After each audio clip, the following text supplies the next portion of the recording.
Ireland's leading horse racing figures attended the 2024 Horse Racing Ireland Awards at Dublin's Mansion House as the Achievements of the Year were honoured by the racing industry.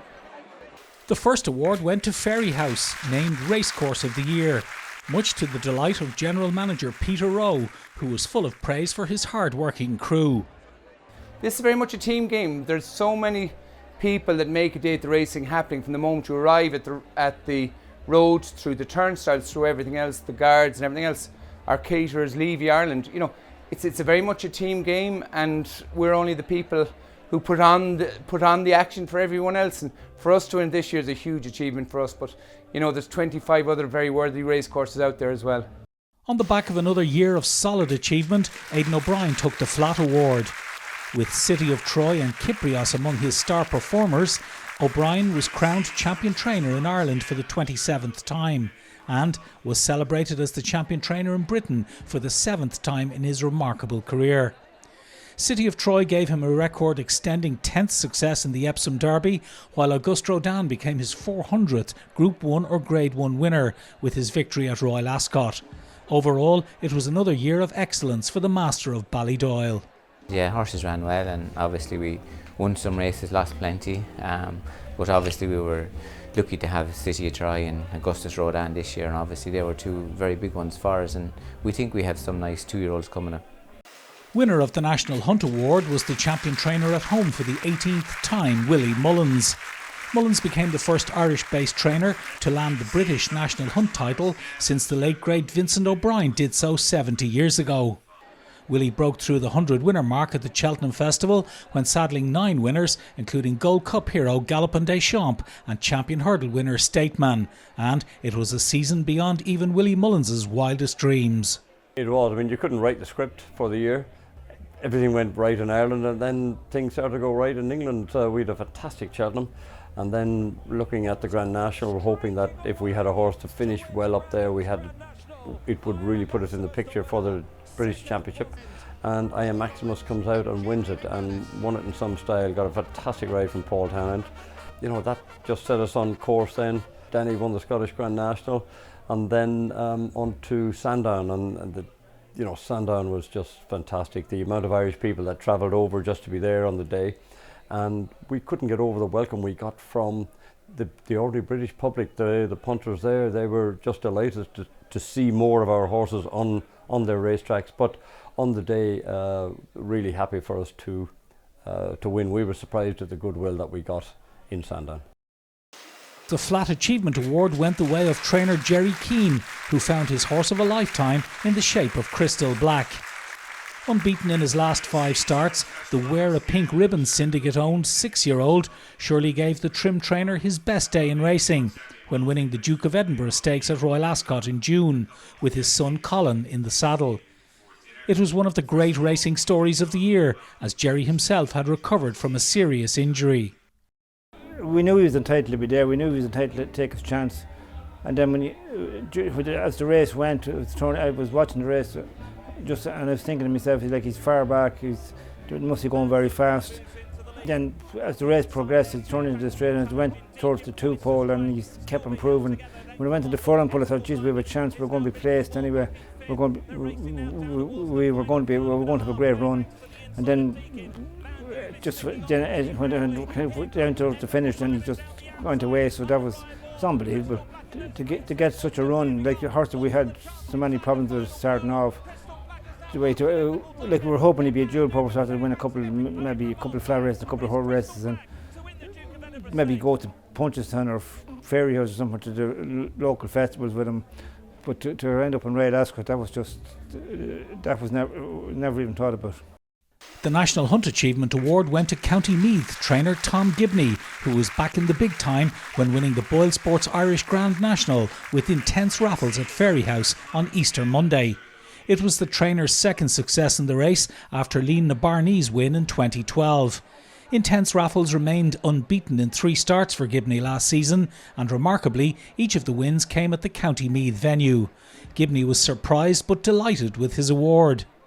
I was genuinely shocked when you're up against some good candidates, as I was this evening. I really didn't expect anything. it's lovely when you have a horse good enough to take you to these places, and we're lucky to have him. And yeah, the owners are fantastic, Simon and Isaac, and Anthony, who looks after their affairs. It's great to be involved with a crew like that. Recently crowned champion apprentice James Ryan was a fitting winner of the Emerging Talent Award. James enjoyed a fine season, and his tally of 33 winners included a first group race success, which came on the Danny Murphy trained Ostraka at Dundalk in late October. It was a brilliant achievement for a young man who only began riding racehorses during COVID. I would have done plenty of pony and shows with ponies and hunting and everything like that, and it was probably just before lockdown I started riding out with Conor Maxwell. He was building his own yard, so he did his horses at home with us, doing pre-trainers and breakers, and that's sort of where I got the bug. And in fairness, we started building a simulator at home and started getting a few flat horses into yard, and I was lucky I was late at the time, so I ended up going down the flat route, but no, it was Conor Maxwell that got me into racing. County Fermanagh-based David Christie was the worthy winner of the Point to Point Award. David once again proved himself a master at campaigning horses within the open division, as he won no fewer than 19 races in the category throughout the 2023-24 season.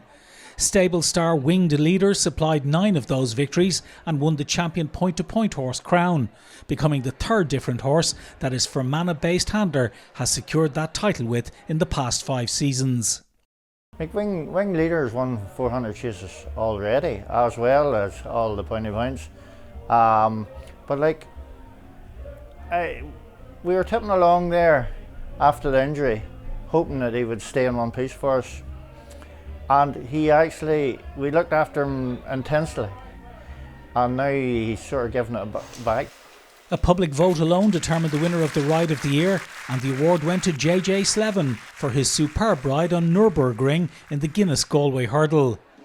Davy Russell and Fran Berry nominated 6 rides, and JJ came out on top in an online poll of over 4,200 votes.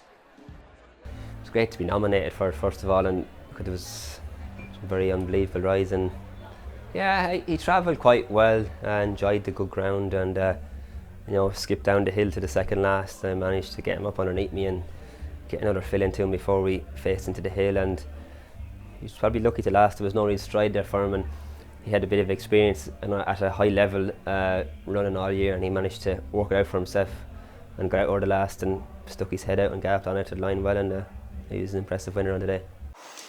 Galopin Des Champs was named Horse of the Year, finishing ahead of a strong field that included City of Troy, Kyprios and Stateman. Galopin Des Champs owner Audrey Turley says it is a real pleasure to own one of the all-time chasing greats. Absolutely. I mean, Galopin is one horse, a horse in a million, and we absolutely adore him. He's so kind, he's so generous, he's so brave, and he's so fast, so which we're delighted about. And he loves jumping, loves racing, and more importantly, he loves to win. He enjoys all the fans then after the race, people shouting for him and taking photographs, and he stands and poses. He just enjoys it all. He's a great horse. An iconic figure in the global racing industry, His Highness the Aga Khan, was the recipient of the Contribution to the Industry Award. His daughter Princess Zara collected the award on his behalf and said her dad would have been very pleased to receive it from a country that has been such an integral part of his life. Absolutely, he has an enduring and unbreakable commitment to Irish racing and breeding. I know that he's always considered the lands here to be the best lands that we can breed horses on, and I know that he's always been committed to investing in and contributing to the Irish racing and breeding industry. Horse Racing Ireland Chief Executive Suzanne Eade said it was another year of outstanding achievement for an industry that punches well above its weight, both nationally and internationally. It was an incredible night for racing here tonight at the Mansion House, and it was great to see some of the names, particularly Jerry Keane. They had the success they had, and then to get it rewarded through a HRI award.